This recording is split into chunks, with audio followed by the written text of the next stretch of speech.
in the windows are diamonds. They're beautiful, but they're cold. I've seen Broadway stars in fur. Hello everyone, and welcome to our Classical Crossword interview series. Today I have Louisa Alice-Rose with us. Hello. How are you doing? So nice to meet you. Yes, it's lovely to meet you also. I get used to talking to everyone online and then to, see you guys virtually in person. Yeah. So, what's life like for you right now? Because you run your own performing arts school, right? Yeah. Life is strange in lockdown, but I'm really happy that I've sort of managed to keep up with some performing. Obviously, it's been amazing to be asked to sing for a part of your concert. That was lovely. And then with my school as well, we've moved all of our classes online. So we use Zoom a lot, and we're running it slightly differently. Singing is the really difficult one to do online, especially my pop choir and things like that, because having a choir online is so tricky. But we've got our drama classes online and lots of one-to-one singing lessons on Skype and Zoom. And yeah, so it's just everything's online basically, but we are still all singing, and I'm still seeing all the kids most days, which is great. Everyone's been really supportive, so yeah, it's okay. That's awesome, because I think, with everything else being different, it's great for the kids to have that part of the music lessons that's staying the same in a way, even if it's virtual. Yeah, they have that grounding. Yeah, definitely. And they've got really close friends in their drama group and singing group, so at least they can see them and they can chat, and there's a little chat function in Zoom as well, so they're often they actually speak to each other and catch up, and so yeah, there's that side of it as well, a bit of stability, which is good. So how long have you been running? It's called LAR Performing Arts Center, is that it? Yeah, so it's my initials basically, LAR. Okay. Yeah, that's where it's from. January 2018 is when I set the school up. Obviously, it's kind of grown organically. So we started off with just 2 evenings a week, and now we offer loads more classes, because I had colleagues sort of come to me and say, oh, I'm a street dancer, can I teach street dance? So now we offer more classes than I'd ever imagined offering. And my choir formed in January 2019, so that's been going on for a year. But yeah, it's 2 years, and luckily we've grown and everyone is still supportive now. So we're still growing, but we're just online now. That sounds amazing, though.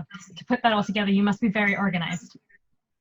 I try to be. I have a great team of teachers who are really helpful, and my partner, my boyfriend, he's the vice principal, so he does like the drama side of things and preparing for the Lambda exams, so yeah, we work well together, which is great. We've got a lovely team of people, to be honest, so I feel lucky to be working with them all. And how does it work? I know, so in New York we have kind of like yearly state exams, and you can try and pass it. Is it something similar in the UK? You have like state exams for music, or? We offer the Lambda exams, okay. Which are for acting and for musical theatre. So we are actually, we run our own centre, and the examiner comes to us. But obviously that had to be cancelled. But they were meant to happen in March, but they've been postponed for the autumn. So hopefully that will happen soon. So yeah, that's what we do. But you can have the exams whenever you'd like in the year. Our first term is working towards a big Christmas show. Our second term is all the festivals and competitions and Lambda exams.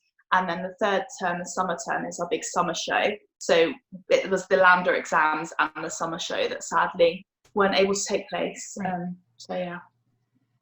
So let's go back a little bit with you, because you started very early singing, right? Wasn't it about 3 years old or something? Yeah, not quite 3, but I had singing lessons from the age of 6 with my vocal coach Liz Harley, who she's still my coach and my mentor now. I was cast as Mary in my school nativity.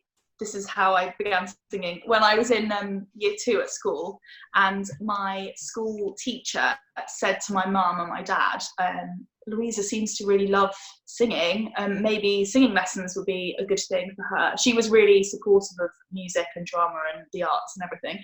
And then my mum looked up in the Yellow Pages phoned quite a few different singing teachers. No one really was keen on taking me so young, but Liz Harley said, "I'll bring her along." And yeah, that's when it all started. I've stuck with Liz all these years, and I feel very lucky to have had her, because she was great and she taught me things correctly from a young age, and it's just really supportive generally of everything to do with my singing. So yeah, I was lucky to find her. That's incredible. She must know your voice so well. Anytime you have an issue, she'll know exactly what it is. But so when you're starting that young, are you doing a lot of like piano and theory also? Yeah, I mean, I had piano lessons as well. Okay. So that I had those at school, and that really helped me learn how to read music. I don't actually remember learning how to read music. Yeah. I just can read music.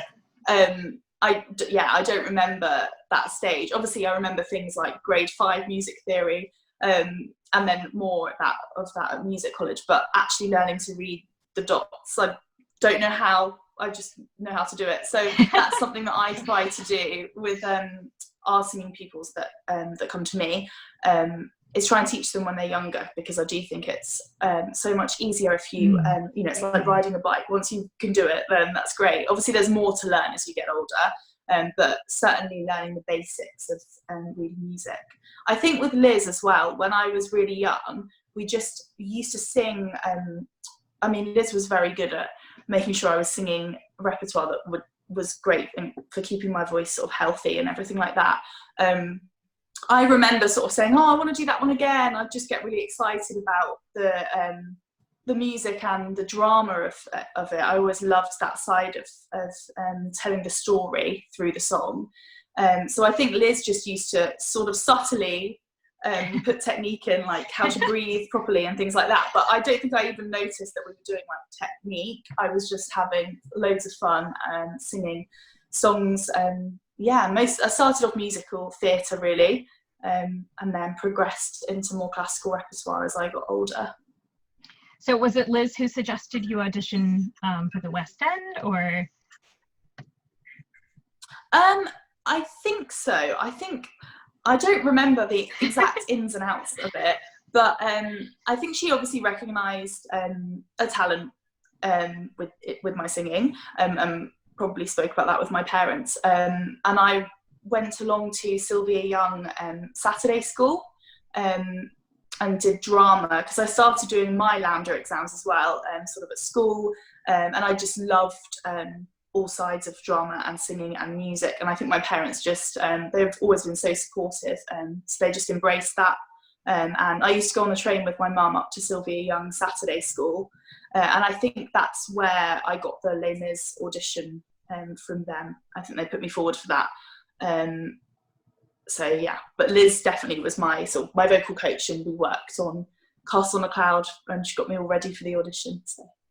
And what was that like? Were you doing 8 shows a week? So that was, you had a tutor or something, or you went to regular school? I went to school. I didn't do 8 shows a week. I did, oh gosh, I can't remember off the top of my head. I was in it for 5 months. Okay. And I think I did 3 or 4 shows a week. There were like 3 sets of kids. So there was a Gavroche, Little Cosette, Young Eponine, times 3, as it were. So we rehearsed all together, and then we were split into our sort of groups who we would perform with. I remember getting back really late and doing my homework at like midnight. Apparently, according to my mum, I actually worked better at school during the time I was in Les Mis. I don't know whether it was just because I was thriving. It was the best time of my life. I was so happy. And she said I started working really hard at school because I knew I had to get my homework done. So I would get home after Les Mis and be doing my homework. And so there was never a problem with schoolwork. But I did still go to school on the days when I wasn't performing. So it gave you a real goal to focus towards. Yeah, I think I just knew that if I wanted to be performing, I had to keep my schoolwork up. And I loved performing so much that was a no-brainer for me. I was, definitely didn't want to make the school say, no, actually, Louisa can't be in the show because it's affecting her schoolwork.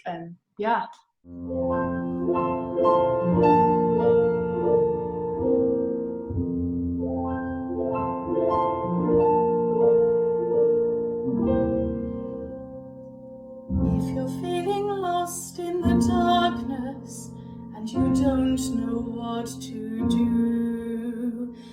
Everywhere you go there is magic. Look around and let it through. You will find your way, you will find it. Take your wings and learn to fly. Set a light to your dream, burn it bright for your dream, and you'll find that one day you can touch the sun, you can touch the sky.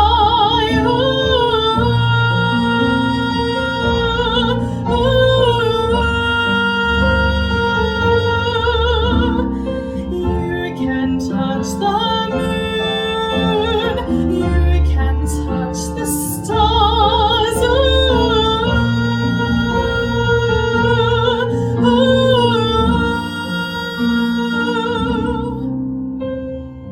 Listen to a bird in the sunshine, see a footprint in the snow. Follow it and start on the journey, and no matter where you go, you will find your way, you will find it. Take your wings and start to fly. Hold on tight to your dream, don't lose sight of your dream, and you know that one day you can touch the sun, you can touch the sky.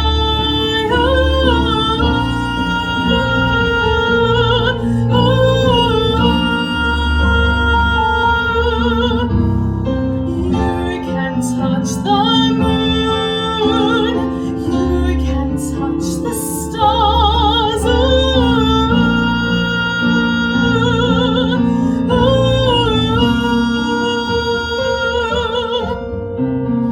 Once you're on the path, never leave it, even if you feel unsure.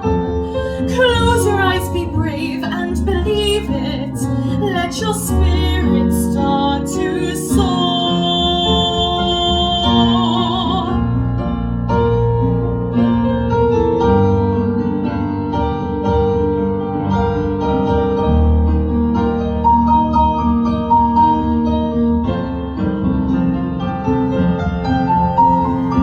I can touch the moon, I can touch the stars.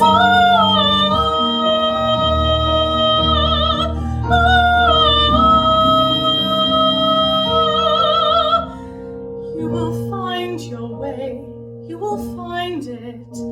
Take your wings, now you can fly.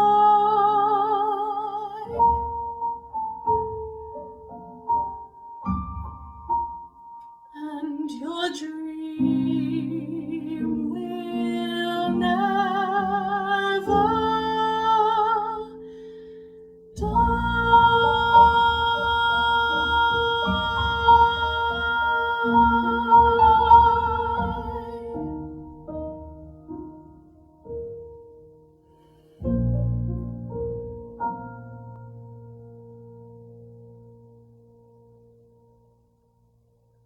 So were you listening to a lot of young performers? I hear you do Song of Dreams and I think of Becky Taylor.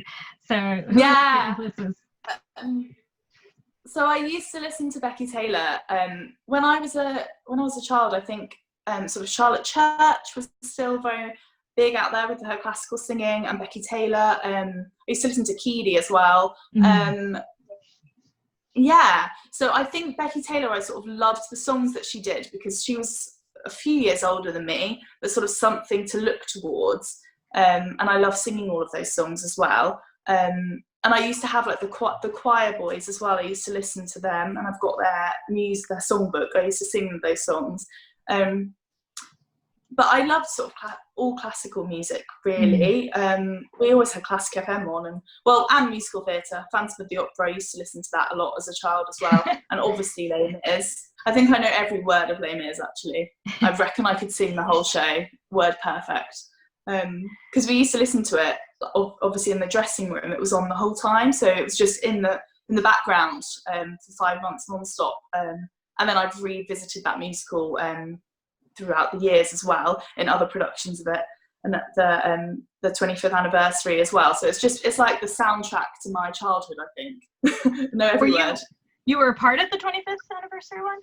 Yeah, I was. Oh wow! I was in the children's chorus. I was 16, so I was just about still counted as a child.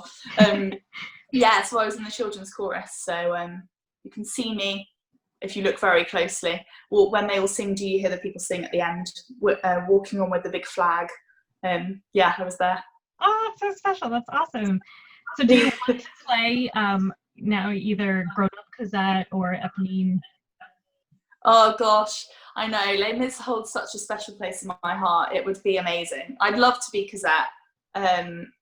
Yeah, I'd love that. I think possibly Cosette or maybe Fantine. I'm not sure I'm an Eponine. It's kind of low. I'm not sure that's really my voice type. Yeah, but Cosette definitely. And who knows, in a few years, I reckon I could be a good Madame T as well, because I do like I love my character. She's such a big character. I think I would have so much fun. Yeah, who knows? I would love that. I've not auditioned as an adult, but maybe one day. Fingers crossed. That would be great. So after that, did you keep doing other musical theater roles, or did you kind of concentrate on classical training?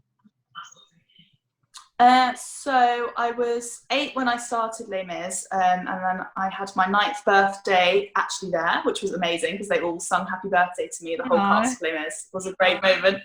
And then that same year was quite a busy year for me actually. I joined Capital Arts Children's Choir, and that's run by Kathleen Shanks, who I'm still good friends with now. And I was in Joseph, on and off for about 2 or 3 years in the children's chorus at the New London Theatre with Stephen Gately and Darren Day. They were the 2 Josephs while I was there. And I did a few operas actually, which I suppose is where my love of classical singing maybe came in there, because I was in the children's chorus for La Bohème, Carmen and Tosca at the Albert Hall, also with Capital Arts Choir. And that was sort of that same year. And then, to be honest, I think the classical world suited me better because I was less jazz hands. Not that I think jazz hands, as it were, is a bad thing. It's just not you. I was quite quiet and reserved. I'm more confident as an adult, but I think as a child. And I think that, yeah, sort of even in auditions, Les Mis was different because they wanted that sort of look. But I would never go into an audition and really push myself to the front. That was never who I was, and it's still not really who I am now. Yeah. And I think that's kind of naturally how I followed a more classical path, and also my voice was kind of going that way. And I sung my first aria, which was Cherubino's aria from The Marriage of Figaro, when I was about 16 or 17. When I worked through the ABRSM singing grades, and for that it's really good because you get to perform like a musical theatre song and a classical song and a folk song, and you do your sight reading and the musicality side of things. So that was good to work towards that throughout the years. And then, yeah, when I sung Cherubino's aria, I was obsessed with The Marriage of Figaro for years. And I just loved opera. I love singing in another language as well. I've always loved languages at school. So yeah, I don't really know. It just kind of organically happened. And then when I reached 18, I just knew that I wanted to pursue a classical university route, as it were. And then obviously I went to music college and did vocal studies in opera for 4 years. So yeah.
And in college, did you do various opera scenes or?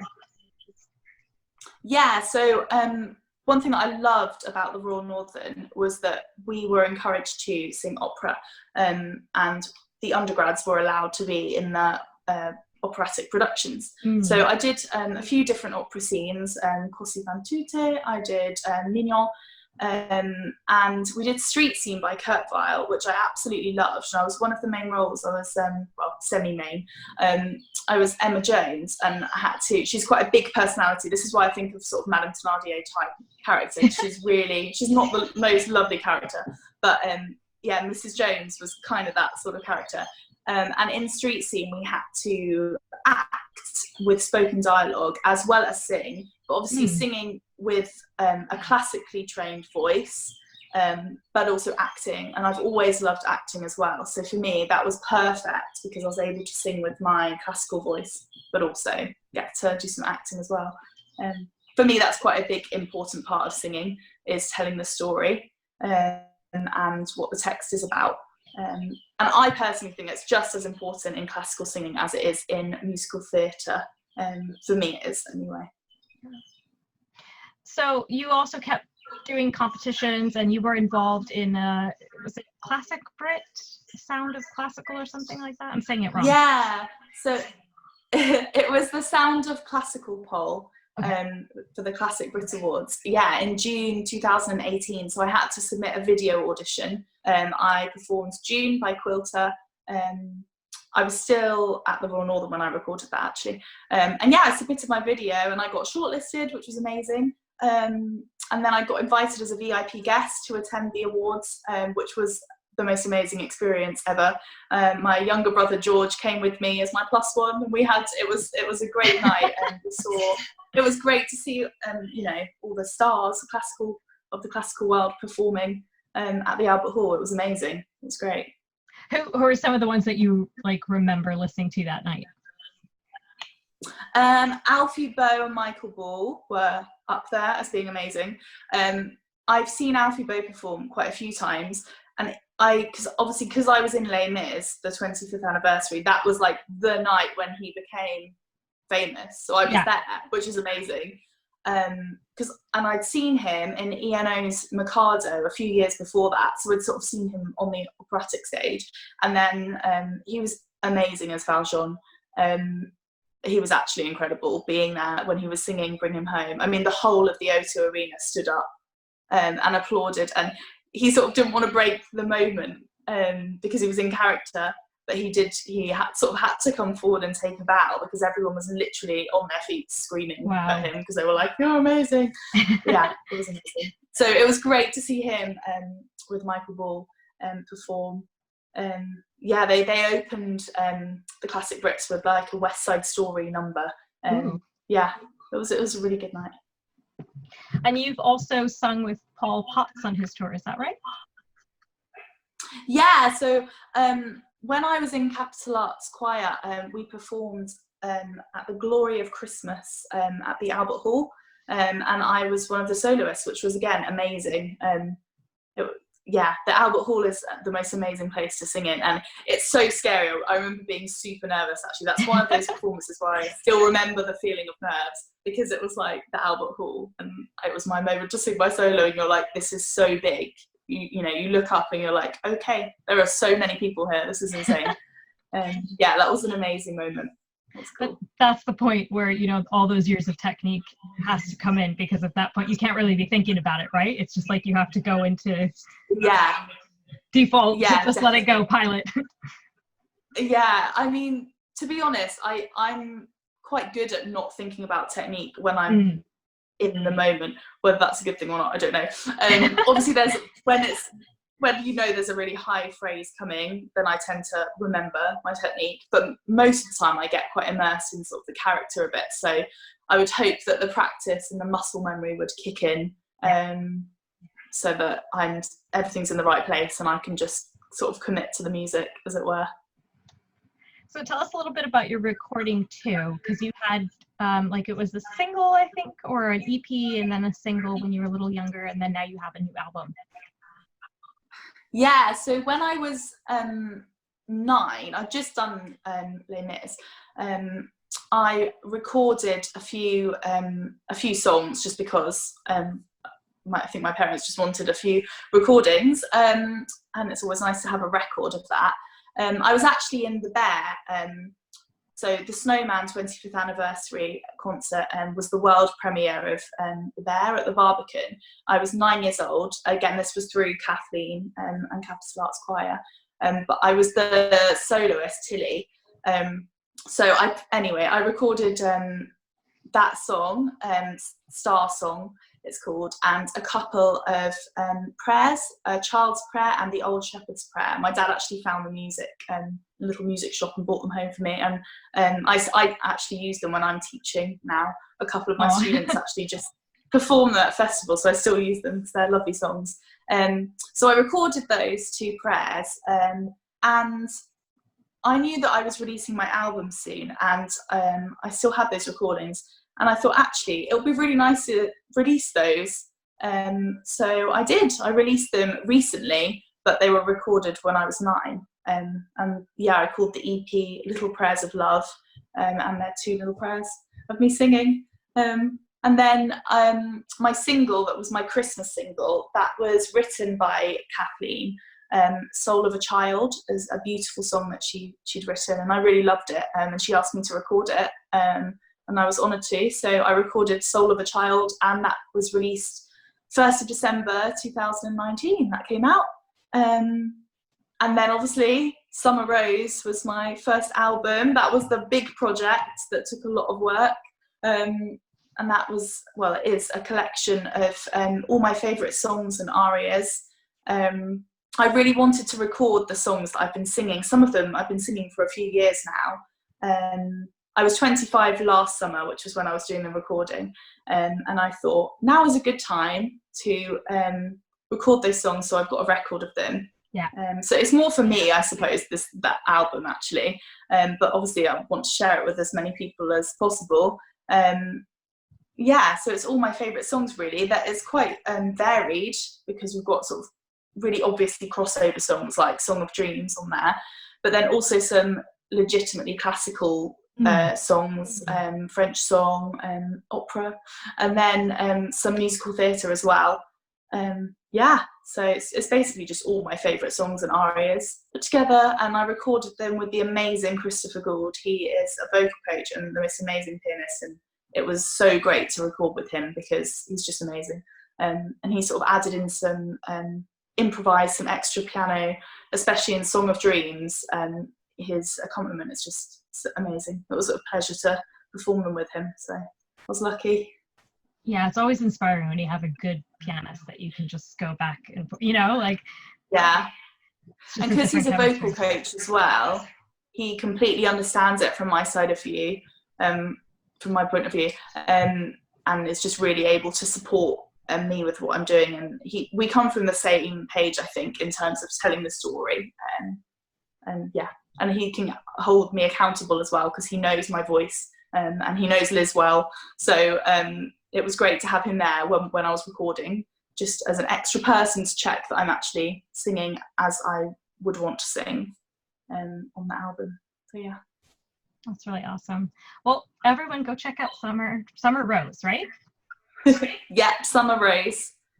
it's out on all streaming platforms and also on your website. You can get physical copies. Yeah, you can get a signed copy by me, or it's on Spotify, etc. All the usual platforms, you can find it there. Perfect. So yeah, go check that out. And my last question is, what's some things you're looking forward to do? Because I think you were going to do a role in Mikado this year, but probably got pushed back. Yeah, so I was meant to be performing my first GNS role, Yum Yum, in the Mikado with Opera Southeast, but fingers crossed it's been postponed to April 2021. So I'm really hoping I will still get to do the role, which would be amazing. I was also meant to be at the amazing Minack Theatre in Cornwall with Surrey Opera this summer.